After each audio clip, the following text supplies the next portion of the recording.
Hello Internet, Seth Skorkowski, and welcome to part 2 of our review/overview for Mongoose Traveller Second Edition. Today we're going to go over character creation, or at least how I do character creation. There are several different ways of doing it. Character creation in Traveller is one of those areas that can be a bit intimidating for new players, so if my method works for you, then perfect. When learning a new tabletop game, I've found that it's always best to make a character at the very beginning when you're reading the book, and then as you go through the book and you start getting to all the different areas like how you make skill rolls or how combat works, you can then go back to your character sheet and kind of apply what you're learning to that character, and it just helps you learn it a lot faster, at least helps me learn it a lot faster. I hadn't planned on doing this video back to back with the introduction vid like this. Normally I would have done some different videos in the meanwhile, talk about different games or different topics, but the inspiration just really hit me last week and I knew this was going to be a difficult video to make, so I just went ahead and ran with the inspiration and did it now. I do apologize that this video is pretty long. I wanted to be thorough and show a lot of the different options and directions that character creation can go. Unlike most tabletop games where you start with a finished character concept, such as I want to be a wizard or I want to be a detective, and then you start from there and you build them backwards, choosing all their skills and abilities to reflect how they ended up at this endpoint. Traveller, however, does it the other way. We start with a bright-eyed 18-year-old kid, ask them what they want to be when they grow up, and then in 4-year increments build their journey. Sometimes it works exactly as you plan for it to go, but just as often, much like with real life, it doesn't quite go as planned. The book recommends that everyone builds their characters together as part of your session 0, and it becomes a cool little game as you link your character backstories together as to how they met prior to the first adventure. The book gives us a flowchart to help us through this process, but I find this chart more confusing than helpful. Thankfully, there's also some fan-made ones that you can use that I find much easier to understand. This one is my personal favorite. It's on DriveThruRPG as pay what you want, so I'll stick a link below for it. Maybe the core book one will work well for you, but this one just worked better for me. The character sheet you can download for free at the Mongoose website. Mongoose also made this sheet, which I don't know why it's not on their website because I really prefer it. It's landscaped, double-sided, and spaces for all the optional stats that are found in the Traveller Companion. However, the one that I use is one that I customized. In addition to a second page, I added a reference table for characteristic dice modifiers. Characteristic stats have 2 slots, one for regular and one for whatever the current one is, since stats can go down as you take damage. I also reorganized the skill section. I'll stick a link below for anyone that wants to have a copy of the character sheet that I modified. It doesn't really make any difference whichever one you use, as long as it's one that works best for you. But enough talk. Let's build a character. Starting with a character sheet, we're going to look at the top left portion here, and we're just going to fill in a name. Rads means how much radiation we've endured, which is currently 0. Species, we're going to go ahead and do human. Species traits, well, there's no species trait for human other than being awesome. And then we have homeworld. Now this is when a player should discuss with their game master any specifics about the game that they'll be playing, where it's set, if there's any specific worlds or whatnot. For the purpose of this video, we're just going to choose Bowman, which is an asteroid belt, so our character will be a belter. And age, we're going to go ahead and leave blank for now, because once we're done is when we're going to know how old we are. Sliding down below to characteristics, you can see there are 6 characteristics: strength, dexterity, endurance, intellect, education, social. Now, intellect, which is abbreviated INT, I'm going to screw up and refer to as intelligence about 900 times during the course of this video, so when I do, I mean intellect. Now below that are 2 boxes. The first one is labeled Psi, which stands for psionics. Now during the course of character creation, if we roll that we've awakened psionics, or if a game master agrees that a character could start off with psionics, that's when you roll that. Next to Psi is a blank spot. For our game, we use that for the luck characteristic, which comes from the Traveller Companion. That is just one of the optional characteristics that they have. For the purpose of this video, we're just going to go ahead and ignore that because we're only going to focus on the core parts of the game. Now to roll up our characteristics, each of those is 2d6. Now I go by an optional rule in the Traveller Companion where 2 of those we use 3d6, and then we discard the lowest number. So pulling up our stats here, let's go ahead and give them a roll, and then discard the lowest number for those 2, total it up, and these are our characteristics. Not too bad. I do like the 12 there, but that 5 is a little low. Before we just go ahead and apply these at random, let's go ahead and decide what it is that we want to do as a career. Our character would like to be an agent, and specifically under law enforcement. So if you look at that, you can see that intelligence and endurance are the two characteristics that are going to be used for qualifying for the job, as well as survival and advancement. So we'll go ahead and give those two stats the higher scores. That way we've got a better chance of qualifying and surviving in it. Going ahead and putting our stats in, the next thing that we do is we add our dice modifiers, which you can see in the characteristics DM's chart above. You can see that our dexterity has a -1 dice modifier because our dex is low, while endurance has a +2 because we've got a pretty good endurance. Notice our education has a +1 dice modifier. This is something we'll need to remember as we start background skills. These are the skills that our character has when they reach 18, just different things that they've learned throughout the course of their life. The number of them we receive is our education dice modifier, in our case +1, and then add 3 to that, so that gives us 4 background skills to choose from. You can choose any of these that you like, though whatever background you have, in our case being a belter, should be taken into account. Let's go ahead and just choose these 4. These all start off at level 0, you can tell by the 0 next to it. Now going back to the character sheet, we'll go ahead and plug those in. You notice that electronics has several subcategories under it. Comms, computers, remote ops, sensors. Now what happens is once the first skill under an area with subcategories gets a 0 in it, all of them get a 0 in it, so we'll just go ahead and fill that in. Now after this they will advance individually, but once the first one gets a 0, they all do. Now the reason that we have 0 skills instead of being the regular 1, 2, or 3 is this means that if our character attempts to use any of these skills, they're considered trained in it, but not trained enough that they get a +1 or a +2 for them. If they attempt a different skill, they have a penalty for being untrained. Our untrained modifier you can see at the top, and that's going to start off at a -3. So if we use any skill that we have nothing in, that's a -3 to that skill roll. Now that our background is complete, let's go ahead and begin Term 1. These are the ages of 18 through 22. At this point, we could either jump straight into our career, or we could do a pre-career education, such as university or going to military academy. We'll go ahead and go to college. Now, in order to get into college, we have to make an education check of 7 or higher. And because our education has a +1 dice modifier, we get a +1 to this. So we roll 2d6 and add 1, and if we get a 7 or more, we get into college.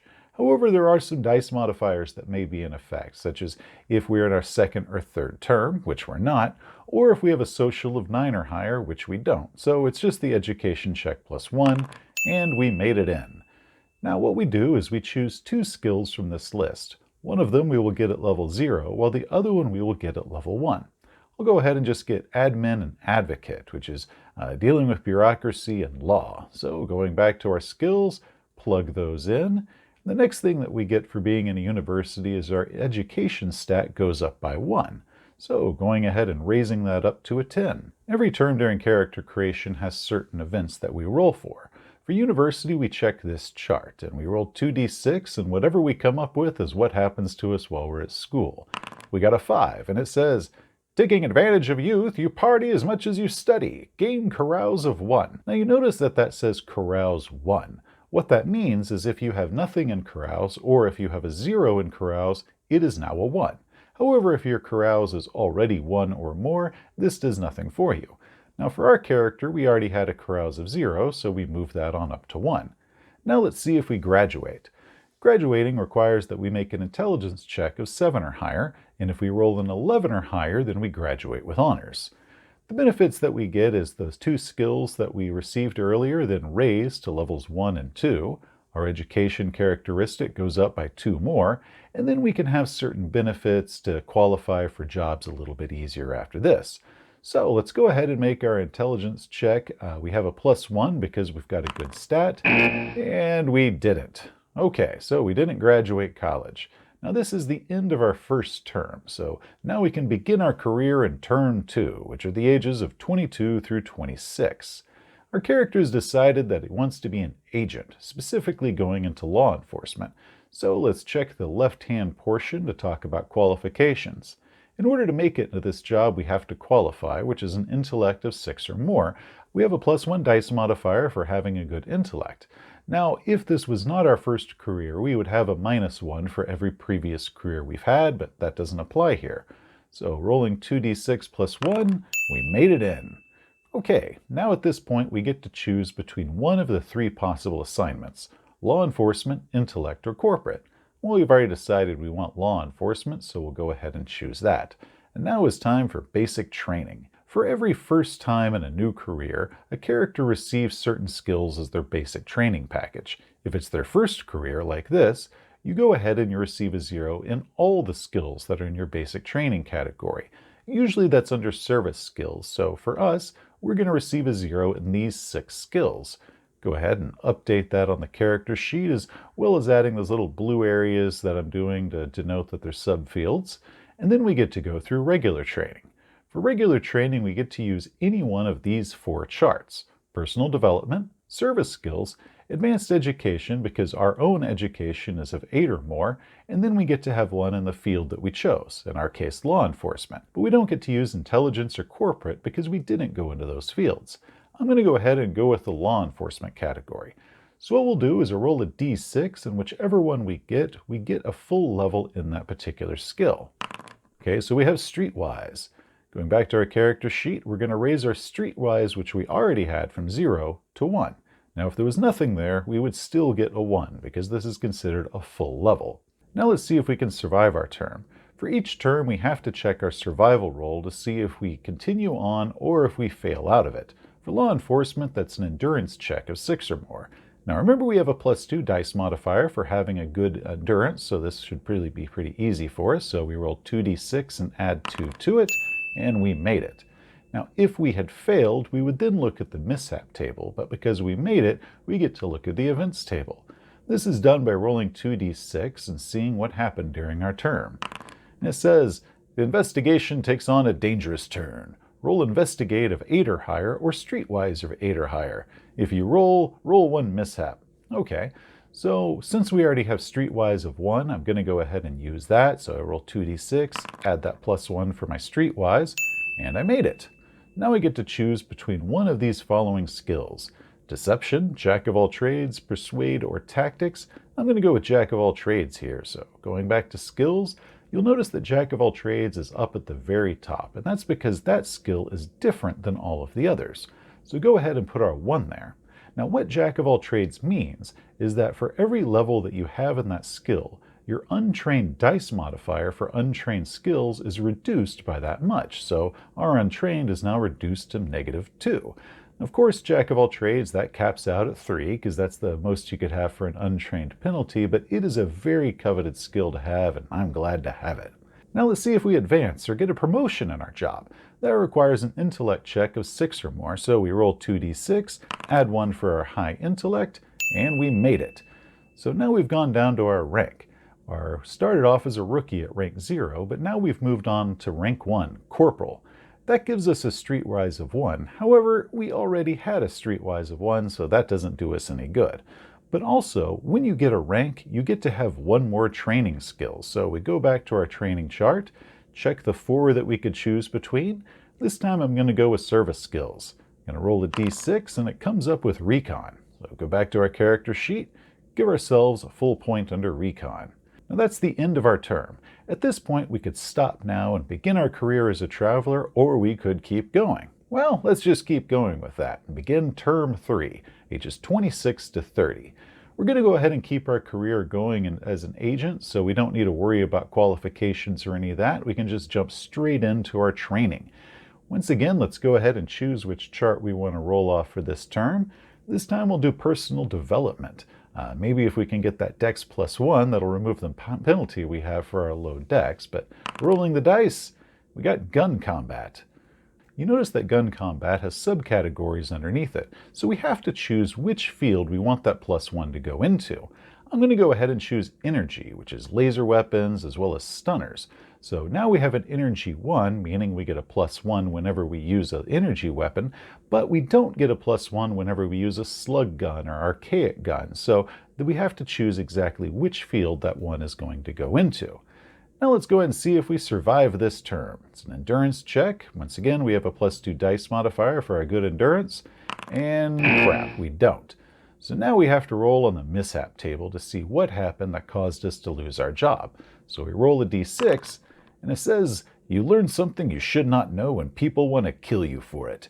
Gain an enemy and deception 1. Okay, we'll go ahead and notate that enemy down on our character sheet. We'll get to that later. And at least they gave us deception 1 as a little prize for losing our job. So go back to our character sheet, put that on there as 1. At this point, we can decide if we want to quit and then begin our career as a traveler or just keep going. But we're just going to keep going because this is an example video. So let's begin term 4, ages 30 through 34. Well, now that our characters lost their job, they need to find a new one. They've decided that they want to become a citizen. Well, specifically, they want to be a colonist and build better worlds. So going to the citizen page here, let's see about qualifications. This requires an education check of 5 or more. Once again, we have a +1 under our education dice modifier, so that's good. However, because we've had a previous career as an agent, we now have a -1 on this check. So rolling our 2d6, and we failed it. Okay. So if you fail to qualify for a job, you have 2 choices. 1, you can submit to the draft and basically get drafted into one of the military forces or as an agent, or you're going to become a drifter. Our character is going to go ahead and become a drifter. Now, qualifications for this are automatic. You have no qualification roll needed. But now we need to choose which assignment. I'm going to go ahead with scavenger because it says that you work as a belter. My background was a belter, so essentially I guess this means I moved back in with mom and dad. Now let's begin basic training. Now most other professions we use basic training as service skills. However, for drifter we go by whichever assignment we are, which in our case is scavenger. And because this isn't our first term, we only get one of these to use as basic training, and we get to choose which one that is. I'm going to go ahead and choose pilot small craft. Now, if you notice, pilot small craft is actually a subclass under pilot. So once we move this up to 0, because it's basic training, all of them become 0. Now let's get our regular training out of the way. For this, we get to use these 3 charts, and we have to choose one. This time I'm going to go with personal development here, so rolling a d6, I got profession. Okay, profession is a different type of skill than all of the others. You notice we keep conveniently hitting those.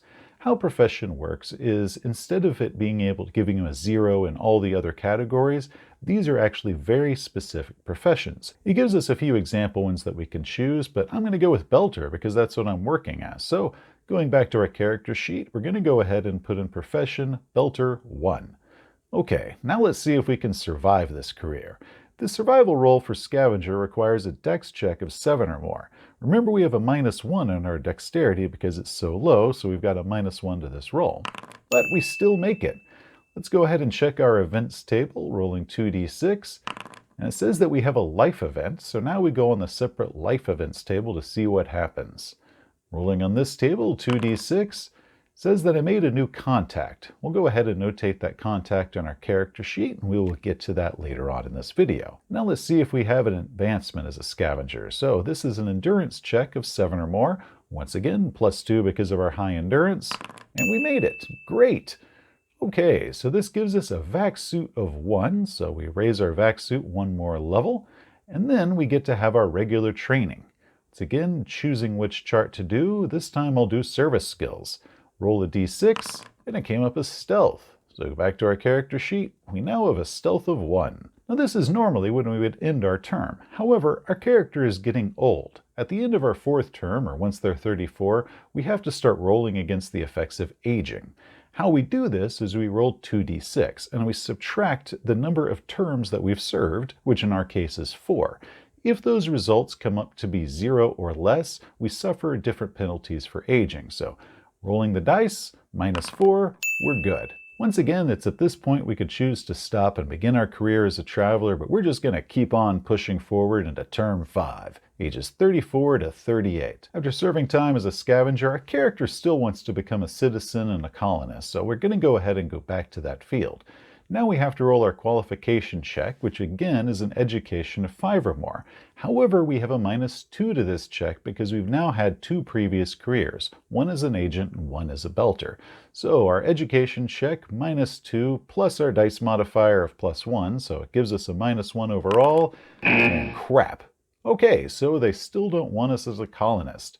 It's at this point, once again, we can choose to either become a drifter or submit to the draft. Let's go ahead and submit to the draft this time around. How that works is we roll a d6 to see which branch wants to take you on. We got a 5, so it's going to be the Scout Services. So we go to that page and then we look at the qualifications for it. Because we were drafted, we don't need to roll qualifications for it. We were drafted. So now we need to look at assignments. Normally, you would choose one of the 3 assignments, Courier, Surveyor, or Explorer. However, because we're drafted, I go ahead and say that a player should just roll this to see which branch they end up in. So we ended up as an Explorer. Because this is a new career, we will begin basic training. Basic training is done through service skills, so we get to choose which one of these we want to zero in as our basic training. I'm going to go ahead and go with astrogation. So back to our character sheet, update astrogation to 0, and now we can begin our regular training. This one, we can have several charts we can choose between. Once again, advanced education is an option because our education is high enough. I'm going to go ahead and go with personal development. That one's a great one. All of them are different stats that we could raise, or it's jack of all trades, so any of those is awesome. Rolling the dice, we get intellect +1. So back to our characteristics, raise our intellect to an 11. Not quite enough to raise our dice modifier, but we're just 1 away from that. And now it's on to survival. For this, we have to make an endurance check of 7 or more, so 2d6, our endurance modifier a +2, and we made it. Okay, now on to events. For this, we roll 2d6, and crap. Okay, so we had a disaster, and we have to roll on the mishap table as if we had failed our survival roll, but we're not going to be ejected from our career. So let's go to the mishap table. Roll a d6, and we were injured. Now we have to roll on the injury table to see how badly we were injured. So on the injury table, we roll a d6 and see what the results are, in our case a 2. It says that we were severely injured and we can reduce 1 physical characteristic by 1d6. So, going back to our characteristics, roll the dice, we have a 4. I'm going to choose endurance as where we apply that -4 and brings that down to an 8. That sucks. However, due to the miracles of modern medicine, we can get that patched back up. We can regain any stats lost due to injury for the cost of 5,000 credits per point. So in our case, with 4 points, that comes to 20,000 credits, and I consider that more than worth it. So we'll go ahead, pay that price there, but it now puts us 20,000 credits in debt. We'll get to that in a bit. Also, because we were injured in the line of duty, it's possible our employer might cover this, so we check the medical bills chart, and it shows that Scouts, if you roll 2d6 and you get an 8 or more, they'll cover 50% of the cost, or if we roll a 12, they'll cover 75%. So, rolling the dice, got a 9, they will cover 50% of the medical costs, so our bill has been reduced to 10,000 credits from 20,000. Still bad, but better than it was before. Now let's see if we're going to get promoted in this term. So that's an education check of 7 or more. So rolling the dice, we made it. Okay, so that brought us from a 0 rank to a 1 rank Scout. Now this gives us Vac Suit 1. So we already have Vac Suit 1, so that does us no good. But we go ahead and get to have our additional level of training because we were promoted. So for this one, I'm going to go ahead and choose Explorer. Rolling a d6, came up with Recon. So we're going to go ahead and raise our Recon from a 1 to a 2. That's pretty nice. Recon is now the skill that I am the best at. Now, at the end of the term, we have to deal with aging because we're that old. So once again, that is 2d6 minus the number of terms that you've had, in our case a -5. Rolling the dice, we are good, aging gracefully. Now once again, we could choose to go ahead and end and muster out now, but I want to go ahead and get one more term in, get us up to the age of 42. So we'll begin term 6. Our character has decided that they don't want to be a citizen anymore, that they want to continue along with a scouting career. So we don't have to worry about qualifications or basic training. We just go straight into our regular training. So choosing the chart we want, this time we're going to do service skills. Rolling the dice, it comes up to Vac Suit. So go to our character sheet, raise our Vac Suit from a 1 to a 2. And now let's do our survival roll. Once again, an endurance check of 7 or more. Remember, we have a +2 endurance modifier on this. And we made it. Okay, hopefully this goes better than last time. Rolling 2d6, it comes up with a 6. You spend several years jumping world to world in your scout ship. gain 1 of Astrogation 1, Electronics 1, Navigation 1, Pilot Smallcraft 1, or Mechanic 1. Now notice those all have the level listed next to them, so we can't take an existing skill of 1 and raise it any more than that, so I'm just going to go ahead and choose Electronics for this. Going back to our character sheet, we can see that Electronics, we have to choose specifically which field. I'm going to go ahead with Sensor, say that I was a sensor operator during my time as a scout. Now let's go on to our advancement, see if we get that big promotion. That's an education check of 7 or more, so we get a dice modifier for our education, and we don't. Okay, well, we're going to go ahead and end our career as a scout, but first we're going to have to deal with aging. So what we do is we roll our 2d6, -1 for every term, which is now a -6, and rolling the dice, and crap. Okay, age is caught up with us. So I rolled a 4, and then with -6, that comes to a -2. I must reduce 3 physical characteristics by 1. So going back to our characteristics, we're going to reduce our 3 physical stats by 1. Ouch. Getting old sucks. Now since we're going to go ahead and stop our career path here, we can go ahead and fill in our age atop, and we're going to put that as 42 years old. Now let's go ahead and look at mustering out. Now this is a thing that I have done out of order from normal for the purpose of this video. Normally you muster out at the end of each career that you've done. So in our case we did Agent, and then we did Drifter, and now we have done Scouts. So normally we do mustering out at the end of each of these careers, but just to keep it nice and simple for the video, I'm doing all these together. So each term that we spend in a career gives us a single benefit roll.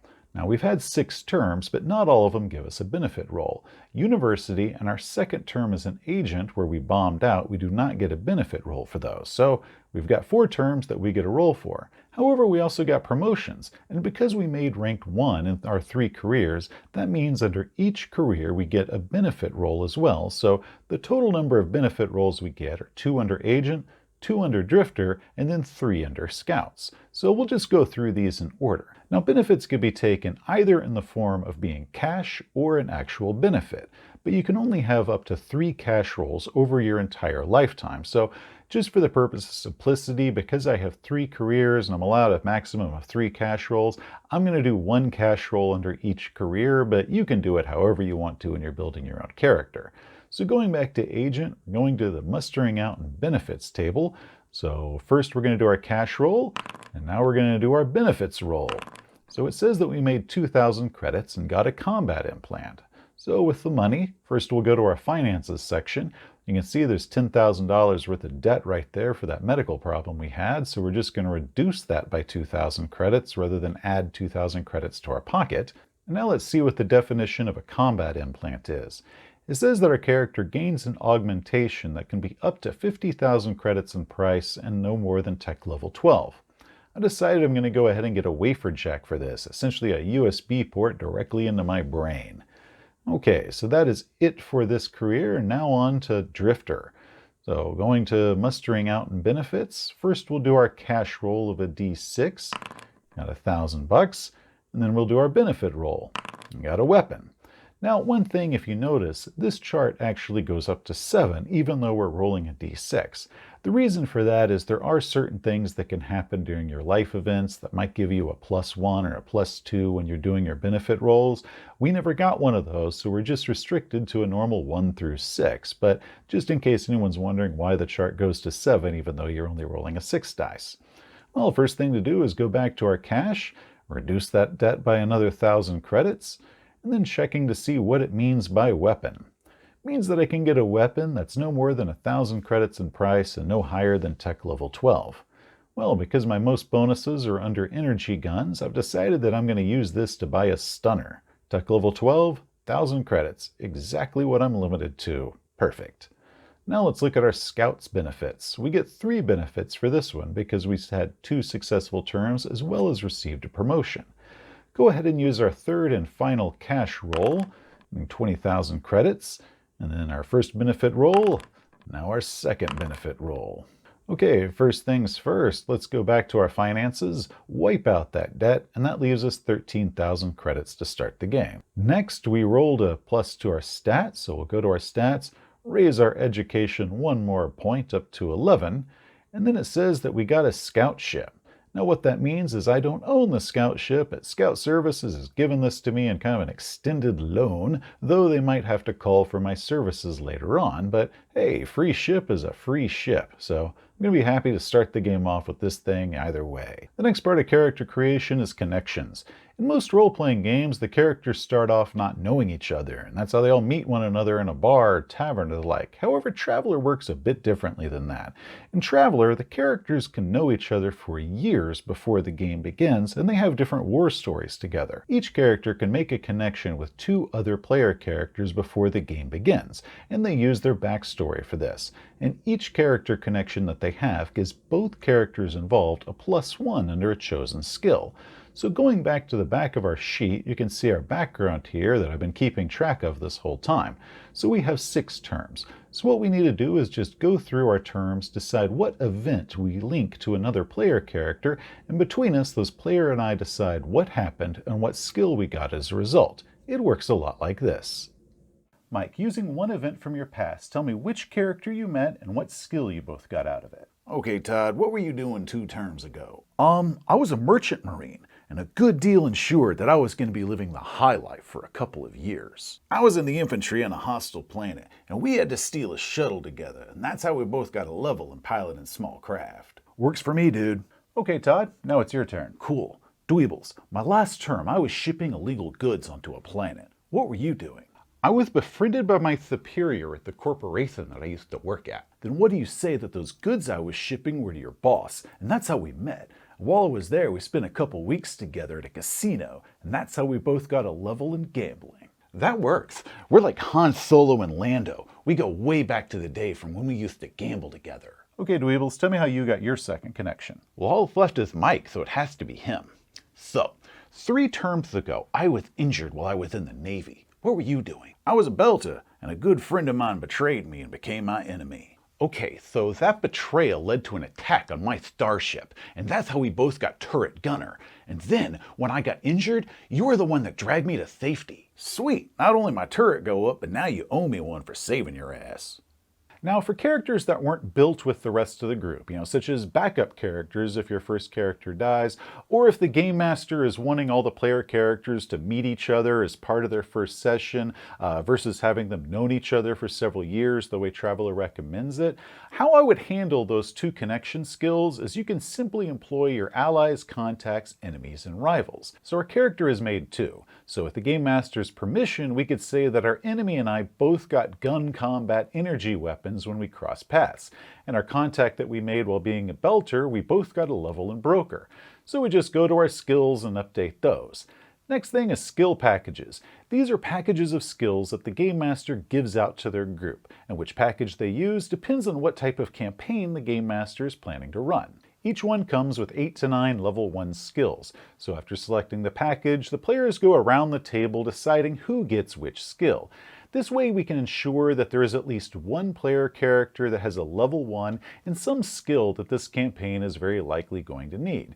And then you just keep going around and around the table till all the skills in the package have been accounted for. So for our character that we just made who isn't in a group yet, we're going to wait until he joins a group in order to do that step. So for backup characters who might be coming in a little bit later on in the campaign to replace a fallen PC or a PC the player got tired of, and they missed the part where we divvy out the skill package, what I recommend is that Game Masters wait until that moment and kind of determine what it is that the group needs. And then the Game Master will then assign that player character 2 level 1 skills in order to fill the gap.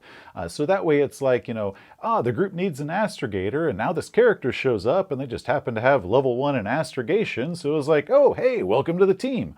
Or if all of the needed positions are already filled among all the player characters, the Game Master might just hand the player the package list and say, hey, choose 2 of these to be level 1 skills. However you do it is fine. I just recommend that you save the skill package portion until the moment that the player character is activated.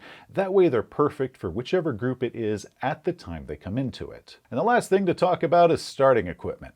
For For that, we take our character's starting money, in our case 13,000 credits.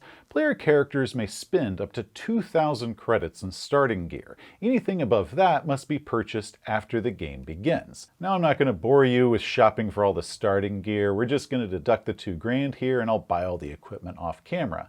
Now, if your character does not have the 2,000 credits because maybe they were in such medical debt, or maybe they spent all their money on anti-aging drugs and now they owe their dealer a lot of money, in those cases, that means that the player character just starts the first game with only the clothes on their back, any equipment that they got as benefits when they were mustering out, and they now have a huge debt and they need to get that first job before their creditors come a-calling. So with that, our character is done. There he is.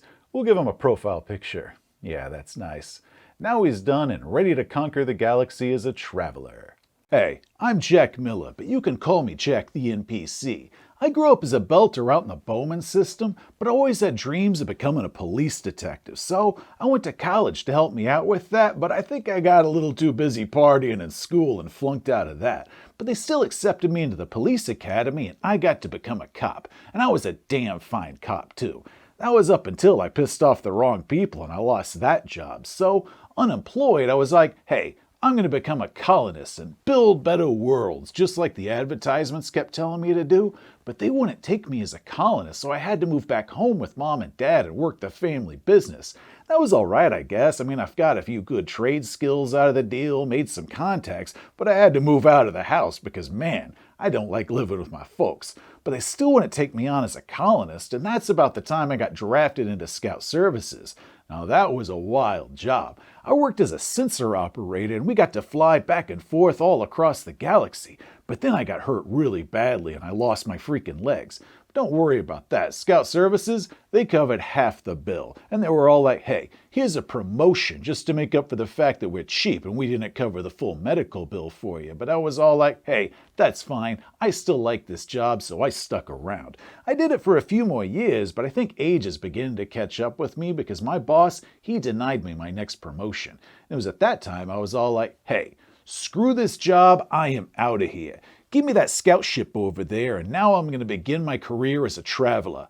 How is that for a midlife crisis? There are still a lot of different options and possibilities that we never even touched on in this video, such as the prisoner career if a character got arrested and had to spend a few terms in jail, or there's the scion career if either the game master agreed to up front, or with the fate of a lucky die roll, the traveler awoke and honed any psionic powers they had inside of them.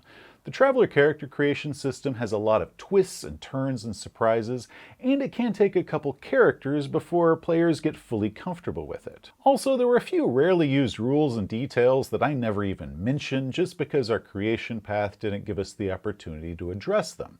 Now, one tool that is great to practice on is RPGsuite.com. They have a free program that helps walk you through the process in making a character, and it was great in teaching me how to do it. However, the free version is limited to being humans only and has much less career options. It's pretty much just military ones and the Drifter. I haven't tried the paid-for version, so I can't really tell you how it is, but the basic one was awesome in teaching me the ropes. Now, some players out there just don't like the Traveler creation system. They want more control, or maybe they just don't have the time to go through the whole process because maybe they're in the middle of a session and they just lost their player character. Now they're trying to quickly get a backup character together so they can, get back into the game and keep having fun. So as I said in a previous video, the Traveler Companion gives us a few alternate ways, including a package system. So for our Jack character, we'd simply take his background of being a belter, add the agent career, make a few finishing touches, and he's done. In some ways, he's better off than what we got doing the classic method. Other ways, he's not as good, but it's definitely faster and it lacks all of the exciting surprises. Well, that is it for this episode. The next installment in this series probably isn't going to take place for a while, a couple weeks. I want to do some videos talking about different topics and possibly some different games and stuff like that, because I was really wanting to break this up over a longer period of time. But once we do get back to the series, the next topic I want to cover is skill mechanics and skill improvement. Hey, thanks for watching. If you enjoyed the video, please give it a thumbs up. If you want to see some more of our stuff, such as game reviews and how-tos, just hit that subscribe button. And if there's any particular topic that you want us to touch on while we're doing this series, just hit us up in the comments below. Till next time, travelers, you have a great day. A belted detective named Milla. Don't you even try to pretend that you weren't trying to make Thomas Jane's character from The Expanse and ended up with me instead. Though, I admit I kinda like his hat.